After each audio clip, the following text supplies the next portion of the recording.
I can hear it." The girl said the words and then covered her mouth with both hands. She was hearing her own voice for the very first time, and Marcus Vale, the hardest judge on television, could not speak a single word. Another Tuesday night taping. The Everett Theater, packed with 3,000 people. Cameras rolling, millions watching from home. Another hopeful stepping into the light. Marcus Vale sat where he always sat, black shirt, arms crossed. That familiar look of measured doubt. He had judged 10,000 auditions. He expected nothing new tonight. Then a girl walked out, 13 years old. A simple blue dress, nothing flashy. She held her hands close to her chest. She looked out at a crowd she could barely hear, and she smiled anyway. The lights felt warm on her face. She had waited a long time to stand here, longer than anyone in that room could know. Dwayne Brooks walked over with a warm smile. He spoke slowly, and he signed with his hands as he spoke. "What's your name?" The girl watched his hands move. "Maya," she said. Her voice was soft and careful. "Maya Ellison. How old are you, Maya?" 13, sir." A woman stood at the edge of the stage, signing along. Maya's interpreter. "And what are you going to do for us tonight?" The girl took a breath. "I'm going to sing," she said. The audience went very quiet. "You're going to sing?" Dwayne asked. "Yes, sir." Dwayne paused, careful and kind. "Maya, can I ask you something? Can you hear us right now?" "A little," she said. "Now I can. I couldn't before." She reached up and touched a small device behind her ear. "This helps me hear." A soft sound of sympathy moved through the crowd. "How long have you been able to hear?" Dwayne asked. "Since I was 5, Maya said. Before that, it was all silent." Marcus finally looked up from his notes. "And who are you singing for tonight?" Dwayne asked gently. Maya's smile began to tremble. "For my mom," she said, "and for the person who gave me this." She touched the device again. The whole theater went still. Marcus felt something cold move through his chest. He didn't know why. Not yet. Maya turned toward the judge's table. She looked right at Marcus. She began to sign, and her interpreter spoke the words aloud. "You don't know me," Maya said, "but you are the reason I can hear my mother's song."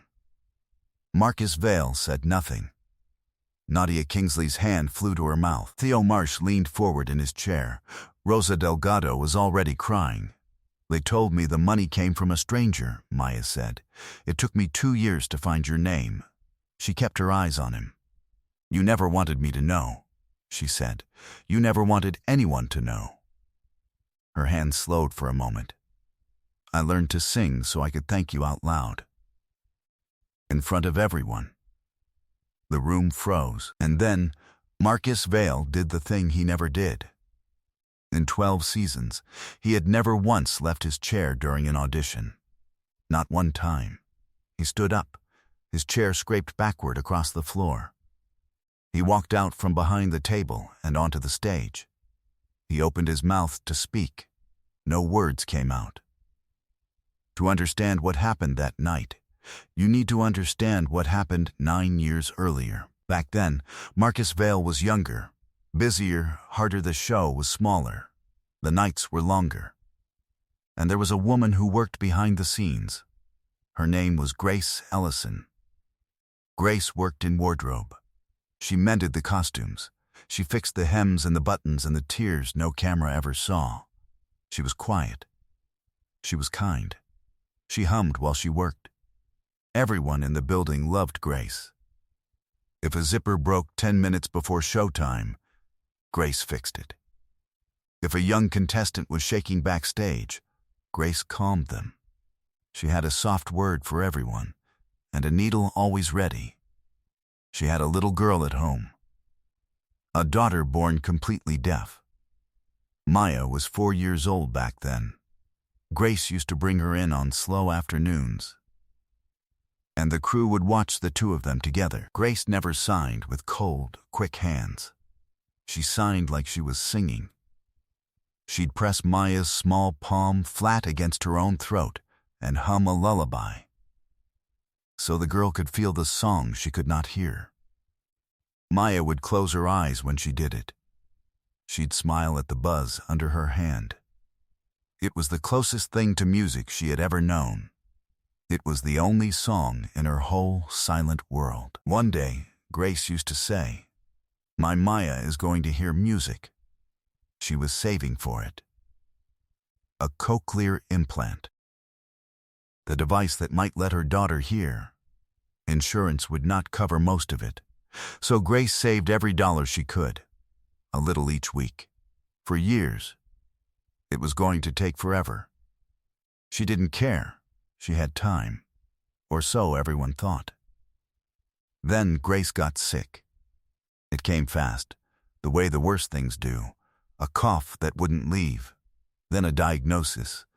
Then a hospital bed. The cancer moved quicker than the doctors could. Grace Ellison died on a gray morning in spring. She was 38 years old. She left behind a husband named David, and a deaf little girl who still pressed her hand to a throat that had gone quiet forever. The savings were gone. All of it had gone to the hospital. There was no money left for hearing. There was barely money left for rent. The building was quiet that week. People signed a card. Someone brought a casserole to the house. And then the show went on. Because the show always goes on. But Marcus couldn't stop thinking about the woman who hummed while she sewed.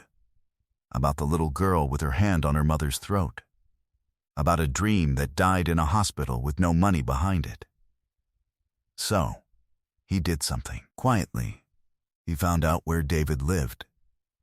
He learned the family had nothing left. He learned exactly what the implant cost. He learned what the surgery cost, and the years of therapy after it, and the specialists, and the equipment a growing child would need again and again. Marcus picked up the phone and called his accountant. "I want to take care of it," he said. "All of it." Then he set his rules. No press, no publicity. They can never know it was me. This wasn't for his image. This was for a quiet woman who wanted her daughter to hear. The money came through a foundation with a name that meant nothing to anyone. David believed it was a medical charity for grieving families. He wept when the letter arrived. He never knew the truth. Maya had the surgery at 5 years old, and then the real work began. Because the implant doesn't just switch the world on. A silent child has to learn what sound even is. Every noise was strange and huge and frightening at first. A doorbell, a dog, her own footsteps. She cried at the sound of rain. She covered her ears at applause. The world was suddenly loud, and she had no map for any of it. It took a patient team of specialists years. There was a music therapist named Mr. Alvarez. He was the one who noticed something. This girl didn't just tolerate sound. She reached for it. She wanted it. So he taught her more than words. He taught her rhythm. He taught her pitch. He put her hand on a speaker and let her feel the beat, the same way her mother once did. And slowly, note by note, Maya Ellison learned to sing. There was one song she wanted before any other. The lullaby. Her mother's lullaby. She only knew it as a feeling in her palm. A shape, not a sound. Mr. Alvarez found the melody and taught it to her the rest of the way. It took a year. She never once wanted to stop. Every lesson, every surgery, every device, someone far away was quietly paying for. Maya never knew it.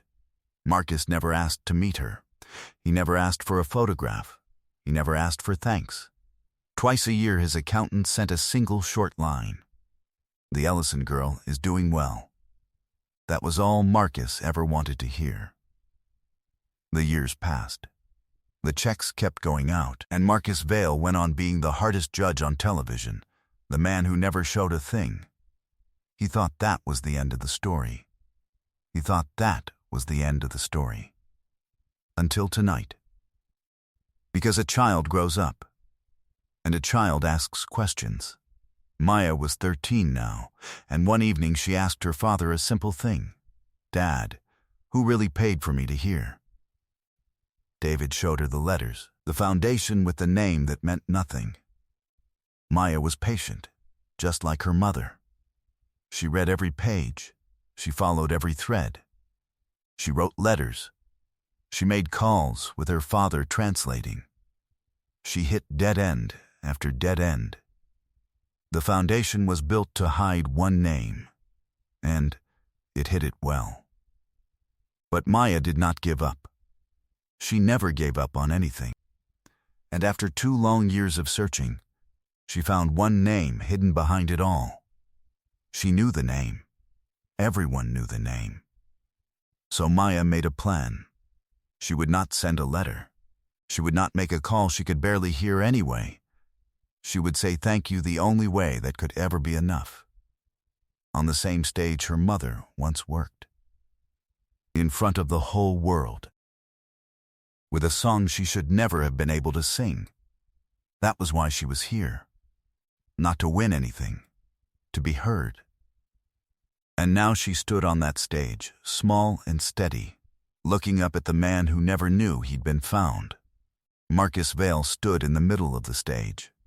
The tough judge, the man who never cried, and he was crying, openly in front of 3,000 people and millions more at home. Why? He finally managed. His voice broke on the word. Why me? Maya read his lips. She smiled through her own tears. Because you didn't have to, she signed, and her interpreter spoke it soft. And you did it anyway. You could have just written to me, he said. No. Maya answered. I needed you to hear it too. Marcus knelt down in front of her. He was a tall man, and he folded himself small. He wrapped his arms around the girl who had spent 5 silent years with her hand on a throat. She held on tight. She held on like she'd been waiting years to do it. The theater came apart. 3,000 people rose to their feet at once. Nadia was sobbing into her hands. Theo wiped his face with both palms. Rosa pressed a hand to her heart. Share this story and subscribe, so a quiet woman who hummed while she sewed is never forgotten. Then Marcus stood up straight. He looked down at Maya and nodded. Sing, he whispered. Sing for your mom. Maya turned to face the crowd. The music began, soft and low. And she started to sing her mother's lullaby. Her voice was thin at first. Then it grew. Then it filled the whole theater, and halfway through the first verse, something happened.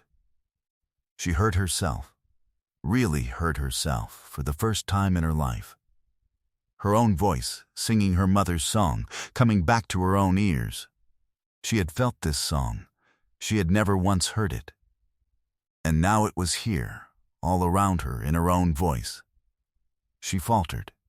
Her hand rose to her throat, the way it used to as a little girl. I can hear it, she whispered. The whole room heard her say it. Then she kept singing. Tears ran down her face and she did not stop. The notes were not perfect. They were better than perfect. They were true. Somewhere in that song, a mother was humming again, her hand pressed flat against a small, warm chest. And Marcus Vale stood beside her with his eyes closed, listening to a dead woman's lullaby sung by her daughter. When the last note faded, no one breathed. No one moved. Then the room erupted. Then Marcus reached across the judge's table. He pressed the golden button. Without a single word, gold streamed down from the ceiling. Maya looked up at it, wide-eyed, laughing and crying at once. Her father ran onto the stage and caught her in his arms. He was saying something into her hair, over and over, and now she could finally hear it. The next morning the video was everywhere. Strangers wrote in from all over the world. People who could hear and people who could not. but Marcus Vale never once spoke about the money. When reporters pushed him, he only said the same thing. Her mother did the hard part. I just paid an invoice. He and Maya have dinner together now. Every single month. Grace's old sewing scissors sit framed on Marcus's office wall. A small brass pair, worn smooth by years of careful hands. And on the hardest nights, when the world feels cold and cruel and silent, Marcus looks up at them and remembers. Some people spend their whole lives being heard. The best ones just make sure someone else finally can.